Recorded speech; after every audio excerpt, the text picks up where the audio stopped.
تو کہا جا رہا ہے کہ قل واللہ احد پڑھے کہ ایک خاص نور ہوگا جو اسے جنت کی طرف کھینچ کے لے جائے گا. اچھا اب دیکھیے جو ہم نے کہا تھا کہ آپ کو حکایت سنائیں گے, ایک حکایت سنائیں گے کہ دیکھیے اتنی دفعہ پڑھنا کوئی آپ کے لیے بڑی بات نہیں ہونی چاہیے کیونکہ آپ سے کم پڑھنے کو کہا جا رہا ہے. میں جلدی جلدی اس کو سنا رہا ہوں اس لیے کہ ابھی آپ کے اس کے بعد امتحان ہونے والا ہے, ایگزام ہونے والا ہے, تو تھوڑا سا 5-10 منٹ کا بھی وقفہ آپ کو مل جائے ایسا جو تھوڑی سانس لے لیں آپ. بیت المقدس میں ایک خاتون رہا کرتی تھی, کسی زمانے کی بات ہے, 100-200 سال پہلے کی اور کچھ ہوگی. وہ کیا کرتی تھی, خاص قسم کا لباس پہنتی تھی, پشمی لباس. اب پشمی لباس کیا ہے, اونی اور ریشمی ملا کے کوئی بنا اس طرح وہ لباس وہ پہنتی تھی, اور اسی لباس کو پہن کے رجب میں وہ روزانہ 12,000 دفعہ قل واللہ احد پڑھتی تھی.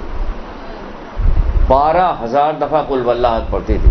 12,000 سن کے تعجب ہوگا آپ کو, ہوگا نا تعجب ہو رہا, ہمیں بھی تعجب ہو رہا. لیکن تعجب اس لیے رہے ہو رہا کہ ہم جس شہر میں رہتے ہیں نا اس جہاں اس میں بہت ساری خرابیاں ہیں, الگ لوگ گاؤں بھاگ بھاگ کے کراچی آ رہے ہوتے ہیں, چلیں گے یہاں چل کے رہے, تو یہ بہت ساری چیزوں کی خرابی بھی ہے.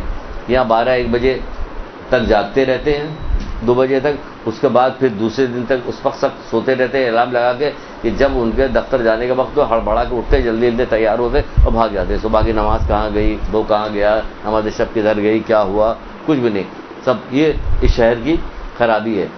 جبکہ اسی شہر میں ایسے بھی لوگ تھے کہ جو 8 بجے سو جاتے تھے, 3 بجے اٹھتے تھے, آج بھی موجود ہے. پتہ لگا یہ اچھے لوگوں کے درمیان اٹھیے بیٹھیے تو آپ کو بھی پتہ چلے کہ ایسے لوگ پائے جاتے ہیں, تو ایک دل میں شوق پیدا ہوتا ہے, جذبہ پیدا ہوتا ہے. کہتے ہیں نا کہ کوئی ماڈل دیکھتا ہے آدمی, ماڈل دیکھ کے اس کی نقل کرتا ہے. ہمارے یہاں کوئی ایسے ماڈل ہوں تو اس کی نقل کی جائے کہ ہمارے تو اللہ معاف کرے جیسے ایسے لوگ ہیں جو ٹی وی پہ آپ کو ہر وقت جو چیز دکھائی جاتی ہے اس سے جو ملتی. تو یہاں پہ جو ہے کہ اگر 8 بجے ہم نے جب یہ گھر میں تذکرہ کیا, ہماری وائف کہنے لگی کہ بھائی یہ ماسیاں بھی صبح اٹھ جاتی ہیں, اس لیے کہ 9 بجے تو سو جاتی ہیں, 9-10 بجے, اس لیے وہ صبح ہی اٹھ کے بیٹھ جاتی کیونکہ ان کو گھر میں جانا ہوتا کام کرنے کے لیے. تو یہاں اگر ہم لوگ بھی جلدی سو جائیں, جلدی اٹھیں, تو وہاں پہ بیت المقدس میں جو آج سے 100-200 سال پہلے کی بات ہوگی, تو یہ عورت تھی جو اس کو شوق تھا کہ اس نے کہا کہ نہیں ہم تو اتنا پڑھیں گے, تو وہ 12,000 دفعہ قل واللہ احد پڑھ لیا کرتی, تو وہ پڑھتی رہتی. ایسا ہوا کہ وہ بیمار پڑ گئی, کبھی نہ کبھی تو بیمار پڑ گئی بیماری. جب بیمار پڑ گئی تو اس کی بیماری طولانی ہوئی, تو اس نے اپنے بیٹے سے کہا کہ بیٹا دیکھو جب میں مر جاؤں تو مجھے اسی لباس میں دفن کرنا. بیٹا بھی علاج کرتا رہا, ماں کی خدمت کرتا رہا, یہاں تک کہ کچھ دنوں بعد ماں کا انتقال ہو گیا. اس نے لے جا کے جب ماں کا انتقال ہو گیا تو فرط جذبات و محبت میں قیمتی سا کفن اس کو دیا, لے جانے کا قیمتی کفن دینے کے بعد اس کو دفنا دیا. دفنانے کے بعد جب اس کی سویا وہ, تو رات خواب میں دیکھا کہ ماں آئی ہوئی کہ میں تجھ سے راضی نہیں ہوں, میں تجھ سے راضی نہیں ہوں. کہ کیوں ماں, میں نے کیا کیا کہ مجھ سے راضی نہیں؟ کہ میں نے تجھے جو وصیت کی تھی تو نے میرے وصیت پہ عمل نہیں کیا. یہ گھبرا کے اٹھا, اور اٹھنے کے بعد وہ کپڑا ڈھونڈا ماں کا کہاں ہے, اس کپڑے کو جلدی کپڑے کو لیا اس نے, یہ وہی لباس جو اس کو پہن کے اس نے کہا تھا کہ اسی لباس میں مجھے دفن کر دینا. وہ لباس لیا, جلدی سے گیا, جانے کے بعد قبر کھودی کہ میں اس لباس کو کم سے کم قبر میں تو ڈال دوں اس کے اوپر, یہ وصیت پوری ہو جائے. جب اس نے کھود کے دیکھا تو وہاں کوئی بھی نہیں. یہ بڑا پریشان ہو گیا کہ یہاں پہ کوئی بھی نہیں, یہ کیا ماجرا ہے.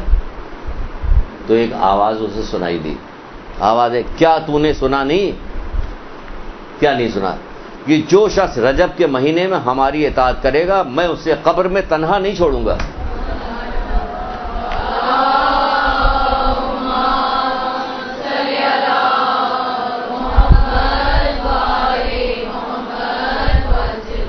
اللہ تعالیٰ کی محبت کوئی معمولی تھوڑی ہے. ہم لوگ اللہ تعالیٰ کی برداشت, واقعی اللہ تعالیٰ کی ہر چیز اللہ تعالیٰ ہی والی ہے, یہ پروردگار کے مطلب جس قدر وہ احسان کرتا ہے, جس قدر ہم ناشکرے ہیں کہ کوئی حساب کتاب نہیں. کہ اگر آپ پڑھیے تو آدمی سچے دل سے پڑھیے تو خود اس بات پہ ہی چیخ کے کتنا آدمی روئے کہ واقعی تو کتنا رحم کرنے والا ہے, اور ہم کتنے نافرمان ناشکرے ہیں کہ کوئی حد اور انتہا نہیں. وہ کہہ رہا کہ ہم کیا تم نے سنا نہیں کہ جو اس مہینے جو ہماری اطاعت کرے گا میں اسے قبر میں تنہا نہیں چھوڑوں گا. تو کہاں سے تنہا رہتی؟ یہ 12,000 دفعہ قل واللہ احد پڑھی.